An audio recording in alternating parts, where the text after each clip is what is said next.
Hot take, why don't we bring back inconveniencing yourself to show up for people? You need to inconvenience yourself for your friends. Like, can we bring back actually showing up for your friends? Inconvenience is the cost of community. But the truth is, showing up for your friends is oftentimes inconvenient. Can we please go back to talking like normal fucking human beings? Enough of this therapy speak. Okay, I'm gonna stop you there because what you're doing right now is trauma dumping by answering that question negatively. We've gotten to such a scary place where people think that friendship is tit for tat. If one of my friends or someone that I love needs something and I can do it, or even if I have to move a couple things around in order to support somebody that I love, it doesn't feel like an inconvenience. You do not deserve to have friends if you feel like helping them out is mildly inconveniencing you. If you don't show up for your friends, you suck.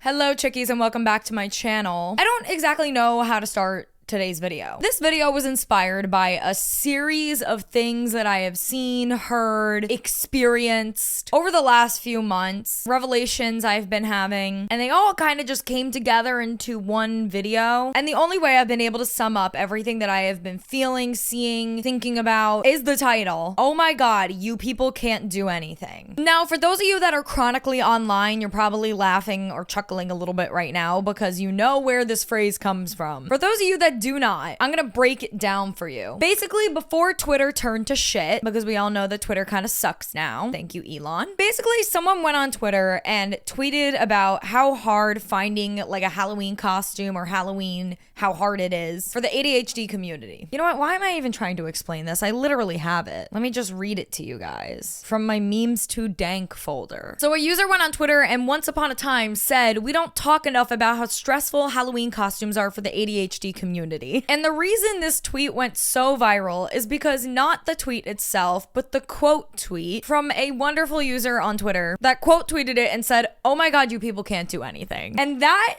just blew up and has become like an internet staple. Oh my God, you people can't do anything. Obviously, in the scenario of the tweet, she's talking about, you know, Halloween costumes and stress and how it relates to ADHD. That's not what we're going to be talking about today. So I don't want anybody getting in their minds that I'm using this title to like punch fun at anybody with ADHD. That is not the point. The point is that this Twitter user brings up a great point. Why is it, that's a lot of me saying the word point, by the way. Why is it that it feels like we can't do anything anymore as a society, as people? Like, why does it feel so hard to accomplish things, big or small? Why does it feel like there's just so much more pressure nowadays than maybe there once was? And then something else I started thinking about a lot recently has been the concept of inconveniencing yourself for the people that you love. And what I mean by that is, like, for example, say your friend is throwing a birthday party, but you just got off of work and you're kind of tired from work. Do you A, still show up to the birthday party because it's your friend's birthday, you know, it's special to them? Or B, do you tell them that you are too tired and you go home? For those of you that chose answer A, you have the right opinion. Because sometimes in order to keep our friendships and our relationships, our communities solid, and for people to show up for us in the way that they want us to show up for them, sometimes you gotta do minorly inconvenient things, but you do it because you care about the person, because you love them, because you care about them, because you want to keep that relationship. However, there has been a lot of excuses. I'm trying to figure out how to say this gently. Or should I just say a lot of controversy around this topic. Honestly, so I thought this was going to be a lot more of a controversial topic than I feel like it actually is. Only because when I was starting to plan this video, I took it to Instagram and I asked your guys' like opinions on this, on the topic of inconveniencing yourself for the people that you love. And so many people agreed and had very strong feelings on it. However,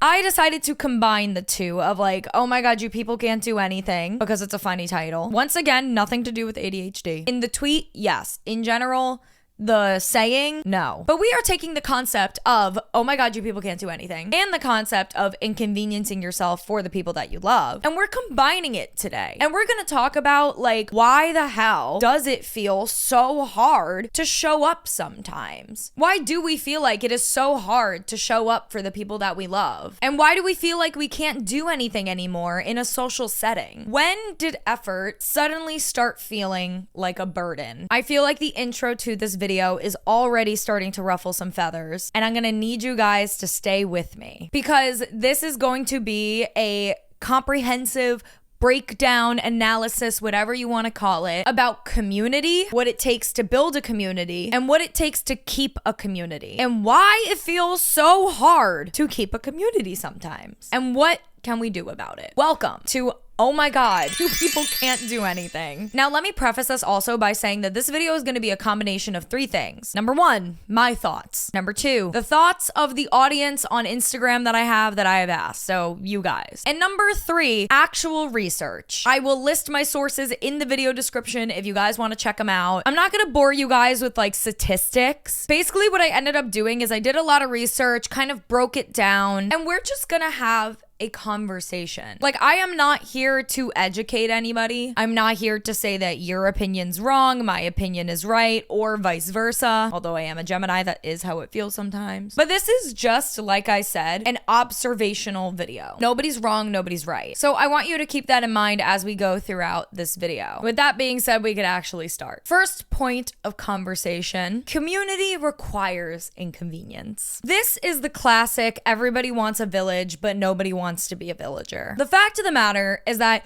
real relationships require sacrifice. Sacrifice of time, comfort, and energy. And when I say these things, I don't mean all the time. Like, your relationships, you shouldn't be like dedicating every single ounce of your free time to, risking all your comfort, blowing all of your energy. However, building a relationship and building a community with people, building friendships, will require you to do some things that might feel slightly inconvenient to you. Like I said at the beginning of this video, say you just got off of work, you're really tired, you just want to go to bed, but hey, it's your friend's birthday and you know that their birthday really means a lot to them and they're having a birthday party and they want you to show up. You might try to convince yourself, well, no, I really need this sleep, I'm tired, blah, blah, blah, all those things, like I just want to go home. However, the sacrifice that you might make in that moment is your tiredness or your, that extra hour of sleep that you could be getting, so you could show up for your friend's birthday. Because you know that showing face and showing up for somebody that you love, that loves you back, is in the long run going to be way more important than that extra hour of sleep that you're going to get tonight. And if giving effort and making these sacrifices for your friends feels like a punishment, then you might need to reconsider and think about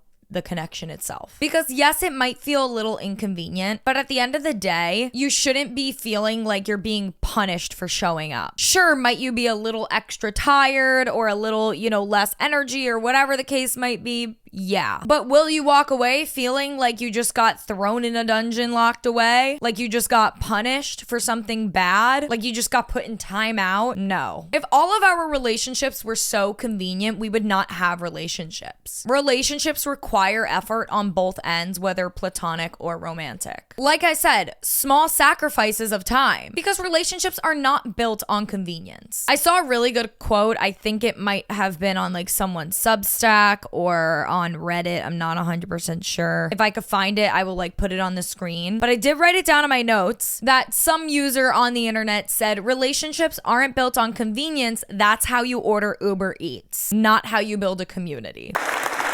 And I couldn't agree more. No relationship that you have is going to be entirely convenient for you. Relationships aside, just tasks that you may have to do in your day-to-day life are not convenient sometimes. Is doing your laundry convenient? No. But do you have to in order to have fresh, clean clothes? Yes. So if your friend's birthday lands on the same day that you're really tired when you come home from work, do you want to go to that party? Probably not. But are you going to anyways because you love and care about that person and you know it means a lot to them? Yeah, comparing laundry to connections isn't the greatest analogy, but whatever, we're gonna go with it anyways. You get what I'm saying. Now let's talk about the cultural shift, aka when did effort equal inconvenience? There was a lot of throwing around the words effort, inconvenience, and just so many other things that we're gonna get into, but it seems as though nowadays more than ever, effort is framed very negatively, and there's a lot of words being thrown around in our day-to-day lives that are assisting in framing it negatively, such as the phrase people pleasing, protecting your peace, talking to others, helping them out, equaling emotional labor. Are you guys seeing the pattern here? There are things that actually qualify as not protecting your peace or protecting your peace, and emotional labor and, boundaries, and what was the other one I said? People pleasing. These words have a place because sometimes, yes, when your friend is playing therapist with you and you can't just take all of it on, when your friends are using you as their therapist, essentially, yes, could that be framed as emotional labor or not protecting your peace or any of those things? Sure. However, sometimes it's not always people pleasing. It's just giving effort because effort equals community. Are you guys seeing the pattern here? Giving effort is not people pleasing. It's forming community. There are a few different factors that play into the word effort and why giving effort feels so hard nowadays. But one of the big ones that I really want to tap into, because this is a big one for Gen Z and below, is the fear of looking desperate. The modern day fear of desperation eats us all alive. Desperation, what could that show up as? People associate desperation with looking too needy, double texting, asking your friends to hang out, inviting yourself places. People are taking those things and putting it under the category of desperation because we all have a fear of looking desperate and inconveniencing another person, when the reality is that everyone feels that way, but nobody ever says it out loud. Rarely will you double text a friend and they're there on the other end just being like, oh, this person's so needy, so annoying, blah, blah, blah. Then you also have the small favors economy of your relationships, aka when, I scratch your back, you scratch mine, goes too far, because so many relationships nowadays function on the favors economy. What the hell is a favor? Listening to you when you need to, helping you, with a ride to the airport, attending events, helping somebody move, things like that. A lot of these acts nowadays carry this expectation that it must be reciprocated one way or another at some point. But hey, that's how transactional relationships are formed. And the last time I checked, you don't want your relationships to be so transactional now, do you? A real relationship is just doing things for somebody else that you love just because you love them and you don't expect anything in return. If they happen to give you something in return, that's, really nice, but it should never be expected. But a lot of people are starting to view our relationships as transactional, and we tell ourselves in our heads that our relationships are just a lot more transactional than they actually are. But nobody actually feels that way. With your best friends in your core group, that shouldn't be transactional. Doing small little favors, helping somebody out here and there, listening to them, giving them a ride, those sorts of things are what build trust and connection. And you build that trust and connection by doing those and not expecting anything in return, and just being neutral and just happy that you were able to help somebody out. In fact, more people don't realize, and I actually tell a lot of my clients this, who feel very nervous about asking somebody for that ride to help them do this thing, all those things. When somebody asks you to help them with something, they want your help with a ride, to listen, whatever it is. Doesn't that make you feel so good inside? Oh my God, this person really values what I have to say. This person really wants me, of all people, to drive them to this place. They really want me to help them with that.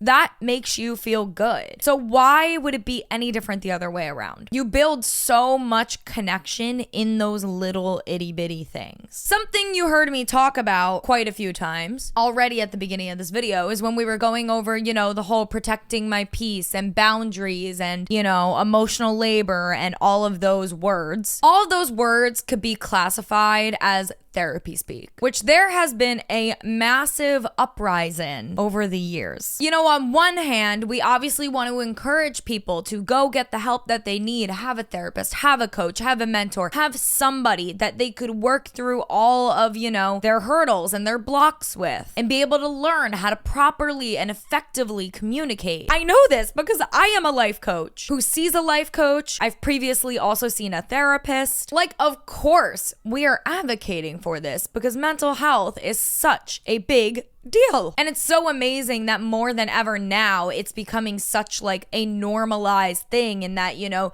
going and seeing therapists and talking to somebody and getting the help that you need for your mental health is not this big bad taboo thing. It is just part of life. However, when does the therapy speak become misused? There's been this uprising in taking all these like psychological terms and using them in our day-to-day lives. Like I said before, some of them including boundaries, emotional labor. One of the other ones that immediately comes to mind that's being used over and over again these days too, and kind of loosely, and I don't know how I feel about that, is triggered. Words like gaslighting. A lot of these terms started having a massive increase over the last few years, especially online. You see everywhere people tweeting or saying this or that, being like, oh my God, this is so triggering, or this triggered me, or blah, blah, blah. And they're just simply talking about when they're upset. A lot of these terms also increased after COVID online, which we're going to talk about COVID like a tiny bit. I don't want to talk about it like for too long in this video because I think everybody's kind of sick and tired of talking about it. But honestly, we can't talk about social anxiety and the rise of a lot of these words without talking about the era of COVID and being stuck inside, because it plays so much into our mental health. But there is a massive increase online of using these terms after 2020. So let's break it down. When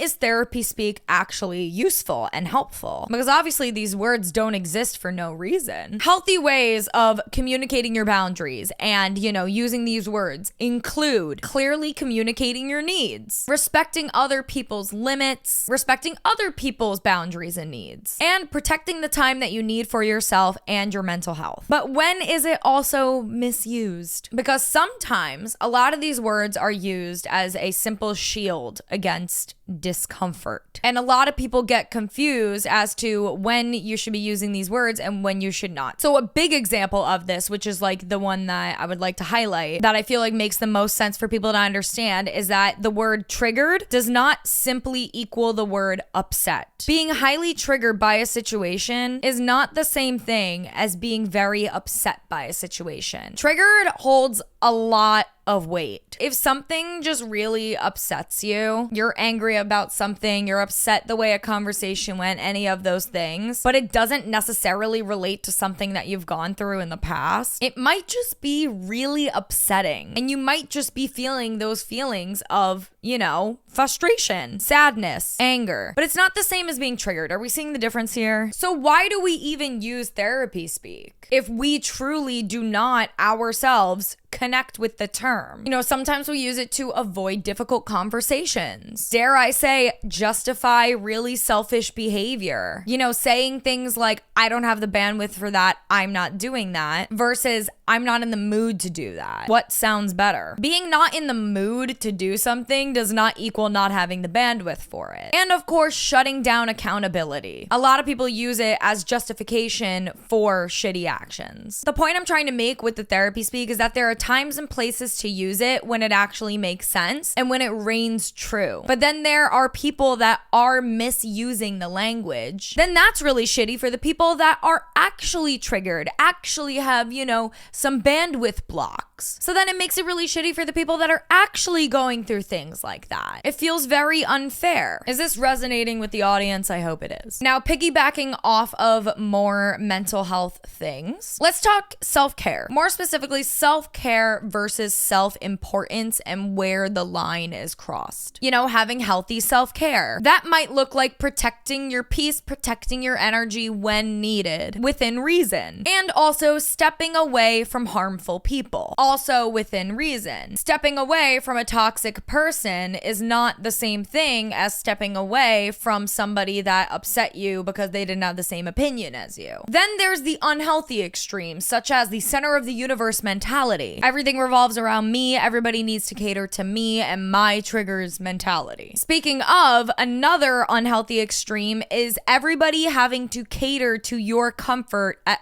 all times. Relationships do require mutual inconvenience here and there. You're not expected to be super comfortable at all times. In the moments of being uncomfortable in your relationships, that's where growth is made. Now, I said I was gonna loop back around to this, and now is the time. We're gonna talk about COVID a little bit and the social disruption, because we can't talk about all of these things, you know, mental health things, social anxieties, without talking about the COVID lockdown and the implications of it on society when we're all just stuck indoors. During the COVID lockdown, a lot of things that aren't typically normalized were normalized, such as self-isolation, canceling plans, minimal social interaction, because it was during COVID. Like, yeah, obviously. These are things that everybody needed to do during this time to make sure that we all did stay safe and healthy. But through that, after, lockdown was lifted and people started getting back to their day-to-day lives, a lot of people really lost social momentum, and this just really snowballed into increased social anxiety. Social anxieties about life in social settings and certain social habits. Now, I actually saw a really great Reddit thread of people debating this, and I'm gonna read it directly from the thing, which is why I'm looking over here. Some people were saying that they feel like social gatherings have been permanently changed since COVID, but a lot of other people say that those people are using it as an excuse. And then there's a whole other group of people saying that it did the total opposite effect and that everybody wants to be the most outside and the most social they have ever been in their lives, because when COVID came, it's like we took social interaction for granted. So there's a lot of different controversy and a lot of different ways you could look at this. But overall, whether the social momentum was lost and stayed lost or people gained it back, there is no denying that self-isolation for that long can, especially in a younger audience, bring up those social anxieties of interacting again. Because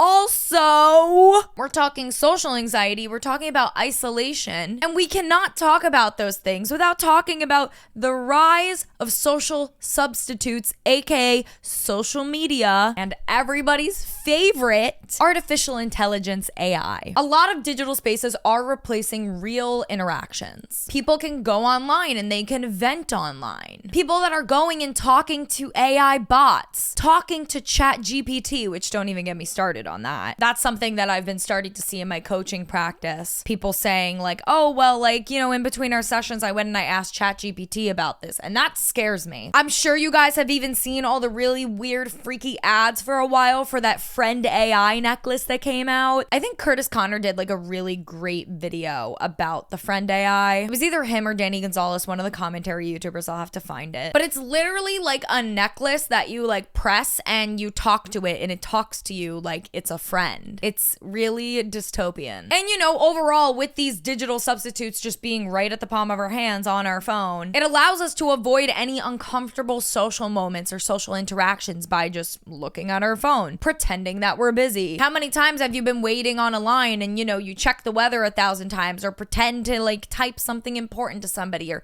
check an email just to avoid talking to the person in line next to you? This also plays a role into the loneliness paradox, aka if we are so connected digitally, we can see every detail of everybody's lives online while we're alone just chilling in our beds at night, then why would we need to connect in person? That is a rhetorical question. We're disconnecting socially, but reconnecting through these digital substitutes. All of this being said, it isn't so black and white. Going back to the beginning of the video, if you are super exhausted after work, you told your friends that, you were gonna hang out with them or something, it is okay to skip a casual hangout. However, maintaining the relationship with your friends means making another plan for another time. There's a difference between avoiding those interactions and those people versus rescheduling with intention. You don't have to go and show up to everything. That would be crazy. That would be being a yes man, essentially. However, if you never show up to things, or you just keep making excuses not to show up to places without rescheduling or being very intentional, you cannot be surprised when the invite stops coming in. I would like to take this time to read some Instagram DMs that I received from you guys. Oh, I need to change my camera battery. God damn it. Be right back.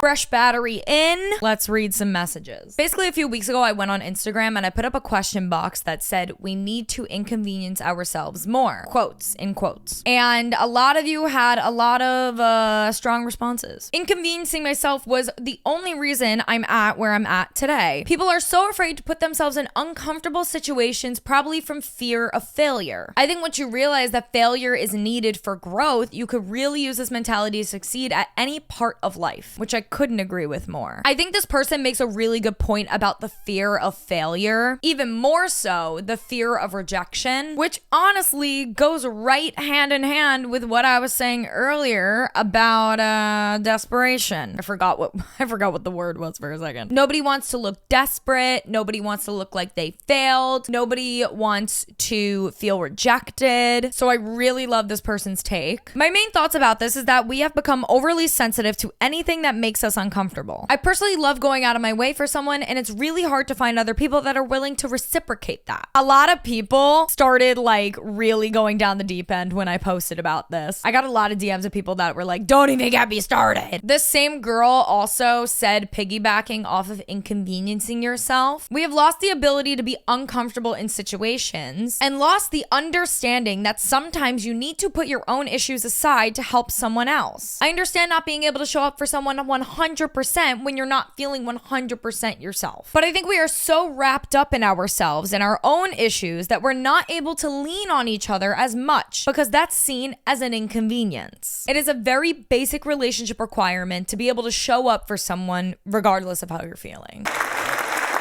Period. Actually, she continues, wow, this girl said a lot. And she makes a great point, okay? Because she says, it's not saying to completely suppress your own emotions or ignore them, but it does just mean that, hey, maybe for an hour or so or a day, just be there for this other person. It's not always about you. I love that. Because yeah, it's not about just like shoving all of your issues to the side, like as if your issues are not important, but it's just about being able to, you know, be busy. You have this other thing going on. It means a lot to another person, and you will loop back around to how you are feeling and tackle it when the time is right, which might be in literally an hour from then. Very well said. This next message I got was very interesting and I really liked it. It's very short and sweet, but she actually took a little bit of like a different approach. This girl says a way we should potentially inconvenience ourselves more is to not be so prideful so much that we can't be bothered to help someone who needs help. And a few examples she put: opening doors for somebody whose hands are full, helping elderly cross the street, smiling at someone who might need a friend. I think the reason why social anxiety in itself is prevalent now is because we aren't brave enough to overcome it. One can only heal their relational wounds in the context of relationships. There's so many great one-liners in these messages. This approach is really good because this girl says most cultures outside of the US favor community culture, even at the expense of yourself. Because the theory is that if you work towards the betterment of society, you will naturally benefit from the advancements of the society. Like I said, everybody wants a village but doesn't want to be a villager. This example is a great one. This girl goes, I have a friend and every time we're out at the bar with a big group of friends, she says that she's overly stimulated and needs to go home. And then she said, this comment, me and my friends have quickly learned, is just an excuse to leave the bar and go back to her boyfriend. It's getting super annoying and we're all catching on, but we just don't know how to stop her from saying that. So that's where it goes into the territory of they are not the same thing. And there are people that are using it to excuse shitty behavior, excuse it to get out of situations. But then that really sucks for the people that actually do relate to those terms and can use them. The people that are truly overly stimulated or the people that are truly triggered. This is actually a really great segue into how I kind of wanted to wrap up this video, because a big question is, why don't we call people out on it more? Honestly, it just comes down to, once again, discomfort and afraid to hurt your friends. And sometimes it is really just hard to tell your friends,